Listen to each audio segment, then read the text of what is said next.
3, 2, 1, yeah, that's a knockout. They call me kamikaze, put you in heaven's lobby. All gas, no brakes, you can never stop me. Nah, no, you can never stop me. Yeah, cause I'm the power slap king. SlapSon, baby! Hey, what's good, fam? Ooh, we got royalty in the house. An OG of the pod. Anthony, you ready? Yeah, let's do it. Let's do it. All right, everybody. Welcome to SlapSon. We got the man in the building. He's not afraid of a mic. He's not afraid of a podium. And if you don't like what he does on the mic, you can see him get slapped. International Fight Week. Let's go, baby. Power Slap 21. He's going to get another win. Everybody give it up for Anthony DeFrank, the King. Yes, sir. It's always a pleasure to be here. Dude, I'm so excited. Okay, we have to start right off the rip. I don't know if you saw, but I already talked to Brian, and it came up that you, at your open mic night, you actually dropped the fight. I could see the clip, but dude, in person live, was the crowd digging that? What was the reaction? Yeah, at first, it was funny too, because at first they were like kind of a little iffy about me. But then once I kind of started going in about me getting knocked out and my legs like jello and all that, oh, they loved it. They were just feeding right into it at that point. Dude, that's so funny, man. We've talked about it, I think, every interview, for sure the last 3 interviews that we've done. You just live your life, bro. Like, you just are who you are, and people resonate with that, I think, bro. Yeah. Show that hoodie, man. Show that hoodie. Oh, it's that and be true to yourself. That's why I made it my brand, because it's like exactly like you said. I don't care what people think, what this, that, and the third. I'm gonna do what I want, and regardless of anything, because at the end of the day, I'd rather try everything and fail than not try anything at all and always have that regret in my mind, kind of thing. Yeah, absolutely, man. So I don't know if we talked about this, and just to add to that real quick, more and more, and I know I'm the old guy in the room, but more and more, I don't want to be, as I get older, the guy that's like, get off my lawn, your music sucks. I want to be that guy that's like, oh, that looks fun, I'm gonna go try it. And I think that's the best way to live in so many aspects, because it's not just about regret, bro. It's just about, why else are you here if not to enjoy or try different things and be who you truly are? And you just rep that so well. So anyway, Honestly, before you go on, and that's actually, you said that perfectly, because like you said, life is all about experiences, what you do, and like you said, you might as well experience everything if we only live here once, kind of thing. yeah, 100%, man. Like, and it's cliche as fuck, but it's real. Like, when you look back on your life, it really does seem to go fast, even though you and I both know, like, a year is a year, a day is a day. It goes how it goes. But when you look back, brother, it's like, holy shit, that went Flies. by pretty quick. So, Yeah. um, Oh yeah. so if you get an opportunity, you gotta go for it, man. Yep. Are Oh you yeah. gonna get back up there? Another open mic night? Definitely. I definitely want to. So it was kind of like a tournament kind of thing. And a lot of the people who did it kind of did it before like years prior. So they had a lot of experience. Me, that was my first time I ever actually did it like professionally. But it was so much fun. I definitely want to do it as soon as possible. I could see that being like another adventure of mine, like for sure. What comedy club was it? Because are you in Jersey or New York proper? Long Island. So it was actually Long Island. The Oh shit. Governor's Comedy That's Club. right. My sister used to live in Long Island, bro. Ooh, what part do you know? So I don't know, but they weren't far. I joked that this is where burgers and cheeseburgers went to die. There's a McDonald's that's like looking like the White House. It wasn't far from that. Hmm. Not too sure. I gotta look that up later, Oh. actually. Yeah, dude, I'll send you some photos. But that's right, Long Island, dude. You're in good company. A lot of funny people come out of Long Island, man. Yeah, there was a lot of people, I can't think of them off the top of my head, but a lot of people actually blew up from that specific club. You know, they started there and then like they would have specific people that would come watch the judge and then just keep passing them on, whether they'd go to like LA or just start their journey like that kind of thing. So that's why once I got into it and once I saw how much the crowd actually loved me, and for me to do that good for my first time, I think there's definitely something more that I should explore there. So I'm definitely gonna 100% get back into it. Probably when I get back from Power Slap, kind of find something I can get into. Yeah, dude, I love that. Sorry, I think I cut you off. What was the name of the club? Oh, Governor's Comedy Club. Governor's Comedy Club. Okay, okay. Um, yeah, dude, I did open mic night 3 times here in Salt Lake. It's called Wise Guys, and it's funny, right? Like, when you get up there, you really can hear everything. At least I could. And Yes, when yes. you hear people chuckle, you're like, "Oh my god." Yeah, yeah, yeah. Yeah, and it's funny because I was specifically paying attention to that to, like, make sure I paused in between. I didn't kinda go over the joke, you know what I mean? That was the biggest thing I was really paying attention for. Yeah, no, that's perfect, man. And I admire that because public speaking is a huge fear with everybody, and well, maybe not everybody. I don't totally have that fear. But for most people, right, it's a big deal. But to get up there and publicly speak on purpose to make someone laugh is a whole nother, it's hard, man. It's Yep. hard. Oh yeah, no, definitely. And it's funny because I was listening to all the comics before me and they were getting some laughs here and there, but it wasn't as consistent as me. That's why a lot of people, when I didn't get selected for the next round, a lot of people were surprised, like, what the fuck? That makes no sense. Because the whole time, like 90% of the time, they were just dying through my whole set. Other people, it was like here and there kind of thing. But I'm like, what are you gonna do? Yeah. And also, man, it could be like, let's be real. It could be on purpose to see if you're doing it serious, and they just kind of lean towards the guys that are there every open mic. You know what I'm Yeah. saying? Like, That's yeah. kinda what I was thinking, more experience, they've seen them before, they know what they're gonna bring to the next level kinda thing. So that's kind of exactly where my mind was going because everybody came up to me like, "That was amazing, that was your first time." Like, they were genuinely shocked that was my first time. I'm like, "Yeah, I'll take it, appreciate that." Yeah, for sure, man. Um, well, dude, let's talk about it. Like I said, I talked with Brian, posted the interview. He had some clips, and he's kind of a quieter guy. Not that he doesn't take the sport quietly. He works hard, he puts in the work, all that stuff. But Anthony, man, it was interesting. I need to go back and look at some of my interviews with him because this might have been the fifth or sixth time. But I believe it's the first time he kind of was coming with the verbiage, man. He was kind of like, "Hey, I'm going to knock you the fuck out," that kind of a Yep. thing.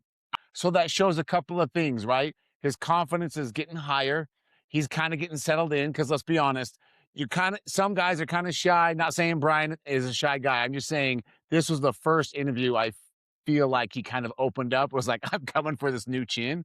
Did you happen to get that same vibe from him? Like, what's your vibe hearing that he's getting a bit more vocal, a bit more confident, and he's got this goal to be champ by the end of the year? Yeah, definitely. It's actually funny you said that because that's exactly how I took it as well. Um It's almost to the point where it's, like, not disrespectful, but it's, like, thinning the line of that because it's, like, you say you have respect for me and you're not looking through me as an opponent, but if that was true, you obviously should know you're never gonna knock me out in the first round. Never happened in the history out of all 4 of my matches. You know what I mean? So I'm just like, it's little stuff like that, and then the comments here and there, you know what I mean, which I'm not the one to kinda go into it, reply back or anything like that. But it's like once I reply back, now I'm too cocky. Now I'm like I'm over my head. You see what I'm saying? So it's like at that point I just stay out of it. I let them say what they want. And July 10th, I'm ready to shock the world. I've been working every fight that I've ever had. If you really pay attention, it's all little stuff that I messed up on that I ended up fixing. So my first one, my chin was way too high in the air. My second one, I only practiced defense because of that. And then, my third one, it was specifically my hit. So going into that, after I just got knocked out, my fourth one, I'm only practicing defense. So it's all these minuscule things that I was working on throughout every single match, which the people in the public don't see that. So it's like, it's perfect because everybody's going in there doubting me. Oh, he's going to get knocked out, this, that, and the third. That's perfect. You can think that all you want. It's never happened in the history of any of my matches. Never once have I ever been knocked out in the first round. Never once will it ever happen.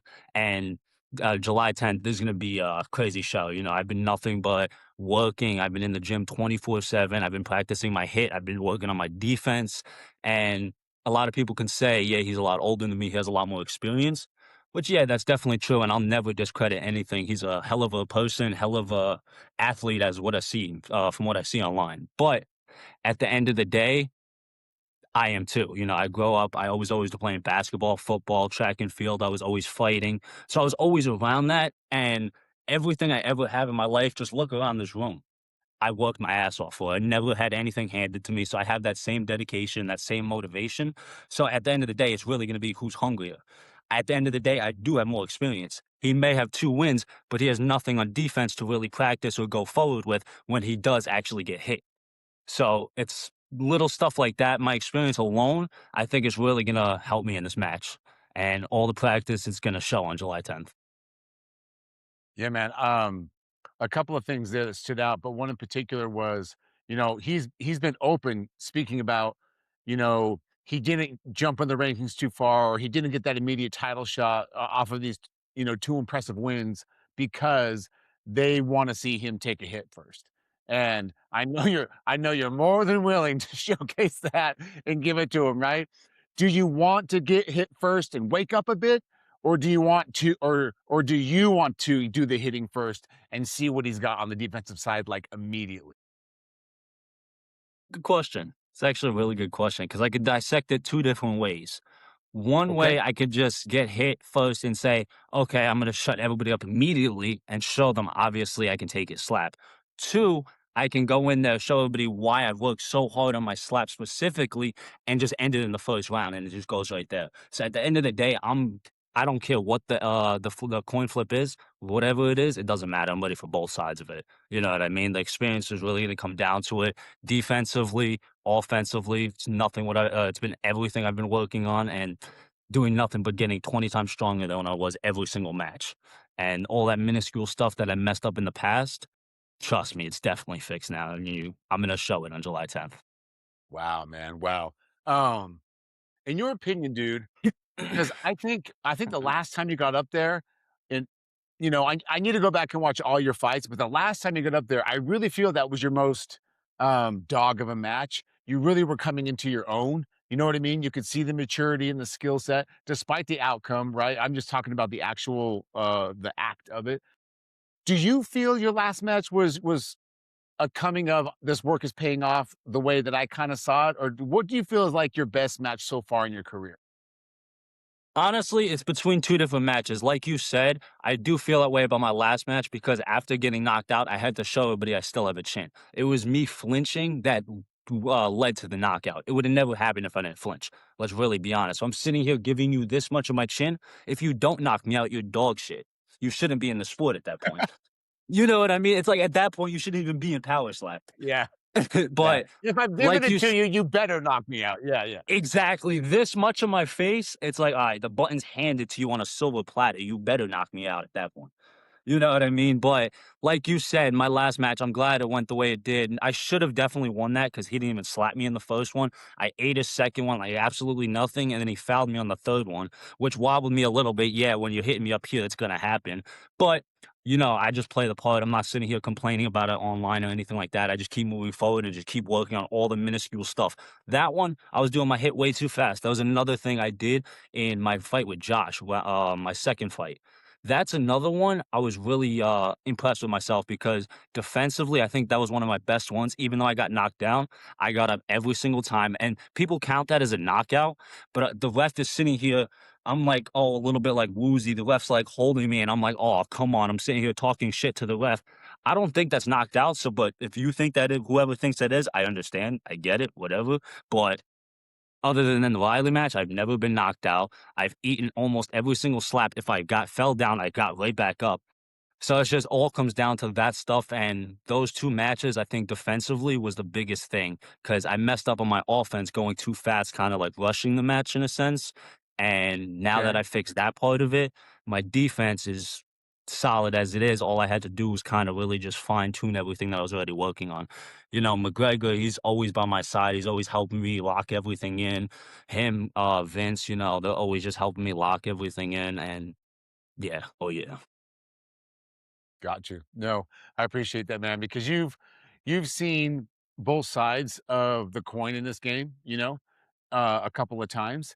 And it's gonna be fun to watch you get back up there with Brian because you've had an opportunity to sort of work both sides of that coin, get better on each thing, right? And Yep. he's had the opportunity to definitely practice that defense and definitely practice posture. I know he does put in that work, but we just haven't seen that aspect of it. A lot like stunt, right? Like Stunt gets up there, does his thing. You can't blame the man for doing, 2 one and dones, like, Yeah. right? But then he gets up there and gets hit, and you can finally see, oh shit, this guy's for real.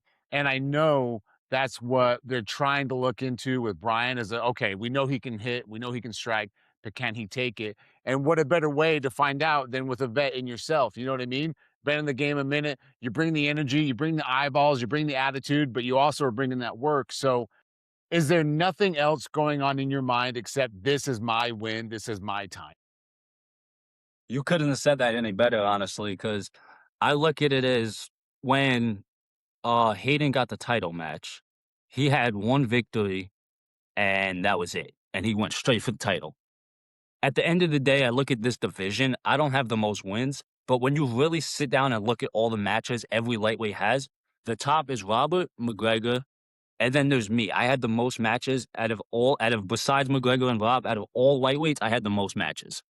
So all that stuff, all the minuscule stuff of me working on defense, this and that, I just look at it as I don't get the actual respect I deserve. So coming into this and having, Brian say he's gonna knock me out the first round, all this, like you said, I was waiting for my moment. It should have been my moment in Abu Dhabi. Now I'm just coming to take what was mine. I said it in the first fight I ever had, my first interview, even the casting interview. I said I was gonna get that belt. It was just a matter of time. Now, everything that I ever wanted in life accomplished. Anything I've ever wanted. Obviously, I'm not rich yet. That's another one, but that takes time, obviously. That's a dynasty that I'm building. So obviously that's going to take time. But anything else I always work towards and I always get it. So looking at this match, this is the perfect opportunity. Brian, he's a wonderful opponent. He has an absolutely wonderful slap. But you also got to look at it like this too. He faced two people who never had a match before, and clearly none of them have a chin. So you can't really go off of that match. You know what I mean? You can't go off of that. His slap alone, yeah, definitely. He has a wonderful slap. His precision, his accuracy, his power alone. He's a powerhouse. That's how I look at him. But you can't really base it because he faced two people that don't have a chin. Hunter got knocked out twice back to back. The other person, Facade, didn't have a chin. Wonder if we'll even First see time him up back there too. again. First time exactly, first time up there. So like you said, I'm kind of not like an OG, but an OG in the lightweight division to where besides McGregor and Rob, I have the most matches. I might not have the most wins or stuff like that, but I've experienced every single thing in power slap. I have a win, I have a knockout, I got knocked out, I went to a draw, and I went to a 3-round decision. So I experienced every aspect of this. The only thing that's left is the title. And the crazy thing is, I told myself my contract has 6 fights on it. I'm on my 5th fight right now, and I told myself before my contract ends, I'm gonna get a title shot. Look what happened. The 5th fight is Brian, which is a number 1 contenders match. The 6th fight, it's gonna be Robert. It's already written in the stars. It's just a matter of time before it happens. So you really feel like because of your experience, because of your resiliency and just keep going, keep coming up there, right? That this could be one, a coming out party for you to say the belt is next. And two, do you look at it as, I mean, kind of a tangent here, but like if it does line up that way, that's some pretty good negotiation power too for contract number 2. Yeah. No, definitely. You couldn't have said it any better.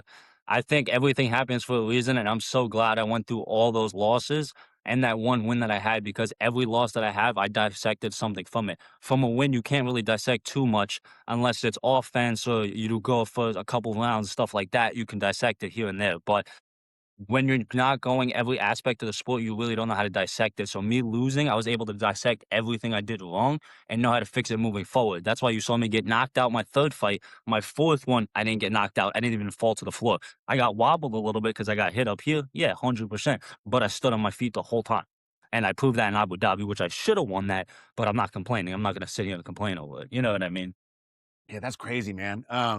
Dude, what a what an awesome, crazy sport, bro. Like fucking we've seen it grow. We've been a part of it. I got in at Power Slap 8, but I've been kind of not necessarily reminiscing, but I've been having these pocket moments in these latest interviews of what's nuts, right? Like we just had International Fight Week for this one coming up, sells out quickly, right? Fuck all the conspiracy. Oh, they give away tickets, blah, blah, blah. Okay, yeah, whatever. You know what I mean? You also didn't buy fucking the Spice Girls album in the 90s while it's in the back of your car, right? So like, No, no. whatever. But what a crazy world, what a fun world, and to be a part of it because UFC in year 3 or year 4, because everyone loves to compare Power Slap and UFC's growth, and a lot of that is because of Dana. He's ripping off at the mouth, you know what I'm saying? Like, it's Yeah. gonna be bigger. So that doesn't help the comparisons. But we have those comparisons. And dude, in year 3, year 4,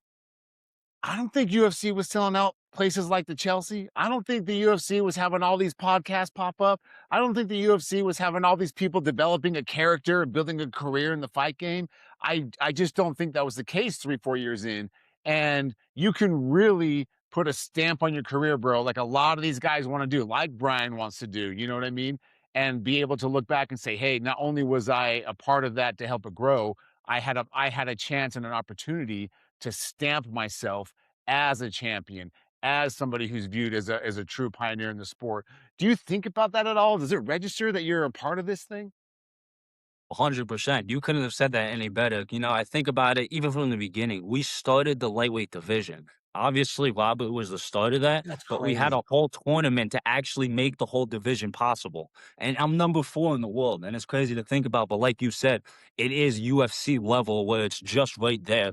And like you said, events are already selling out. Whereas when UFC first started, he had to start it with Donald Trump because Donald Trump had the hotels and everything like that. So it was convenient. So to hear him being friends with Donald Trump actually worked in his favor because the White House, everything like this. But we didn't have that advantage, but we already at the point where the UFC was so settled. But now I think it's more of power slap is like a content kind of thing where people go Yeah. more for content than actually like watch the fights kind of thing. Yeah, no, I agree, and I think that's been great, and it's gonna continue to be content because it's so snackable, if you will, like, Yeah. you Oh don't need yeah. to know anything, it's very specific, so I think that'll always be there. So, I love that aspect of it, but I also love the aspect of, as the content has always been there, right? Now you're seeing the strikers and the game get there, and then when they finally, kinda level up together at the same time, bro, And I it's get we're funny already too global, but we're because about to take over the world, man. yep, and it's funny too because think about it. Last year, the year before, when you talk to Power Slap to like a random person, a random civilian, they didn't know what you were talking about. They seen the clips, but they didn't know what you were talking about. And this really clicked in my head when I was actually at the comedy club. When I was doing my thing and I was talking about Power Slap, I'm like, oh, is anybody familiar with it? Then a couple people like, yeah, yeah, yeah. I was surprised. I really thought I was having to sit there and explain it. Once people like, oh, I see people get slapped in the face. Yeah, I've seen that. But they didn't actually know the name. Now people are actually putting the name to it and be like, oh shit, that's power slap. It's like the evolution of Yeah, it from dude, like I where we love it, man. started round 3, where it was like 3 years ago, it was like almost underground to now it's like you're having the almost biggest performers, biggest celebrities, artists coming out. Almost the president, I'm sure he's gonna be at one of them eventually. Yeah, bro, can you imagine? Like, That'd be sick. I was talking to dude, I was talking to Hunter about how cool it would be if, like, Connor showed up because it's International Fight Week, I was his big thinking that. comeback, all dude, that would be bananas, bro. Like, that would be bananas, and then can you imagine, yeah, like, maybe next year the fucking president shows up, dude. You never know. You never know. Dude, especially with Dana, yeah, you don't know, man, you don't know, but Mhm. it's You wanna hear cool something funny, actually? Before yeah, you yeah, go yeah. on, I was thinking about and tell me what you think about this. So, I was thinking about texting Frank because I know Dana's cool with Aiden Ross, and Aiden Ross is cool with 6ix9ine. My walkout song is 6ix9ine. I was gonna see if they can have him walk me out for my fight. I know it's probably not gonna happen, but tell me that wouldn't be fucking hilarious. Dude, you don't know till you fucking send the text, so I don't know, man, that'd be crazy, dude. Yeah, that'd be huge for Power Slap. I doubt it would ever happen, but that would be fucking huge. Dude, that'd be awesome. So, dude, I've shot my shot with a bunch of people, and sometimes it works out, sometimes it doesn't. I like one time I straight up tagged Jelly Roll in a story. He DMs me back, gives me tickets to his concert. You know, Yep. Oh, yeah, that's why I always say closed mouths don't get fed. If you don't speak up, you're not even gonna know kinda thing. And it's like the experience thing goes back to that. If you don't try or you don't put yourself out there, you're never gonna know. Same thing. yeah, 100%, dude. Well, Anthony, man, good as always. I won't keep you any longer. I know you're excited. I know you're putting in the work. I know I'm excited to watch this match. I mean, we're gonna see this. I don't want to call this match the sleeper of the night, but I kind of feel like it's under the radar a little bit. You know what I mean? Yep. Because you got the 3 title shots. You got a lot of hoopla going on. But bro, this could be the one that shocks people, and I'm so pumped for it, man. Thank you so much for coming on. Of course, it's always a pleasure. I appreciate you having me. Yeah, absolutely, man. All right, everybody, follow this man. Watch this man's fight. It's going down. International Fight Week. Come on, Power Slap. What are you doing? You don't even have to pay for it, fam. You just click on YouTube. Get to know it. Get to love it. Anthony, we'll be there in person, and I can't wait to see you, bro. Thank you again. Yes, sir. I got you one of these hoodies. I told you. All right, man. Let's hang out for a bit while this uploads.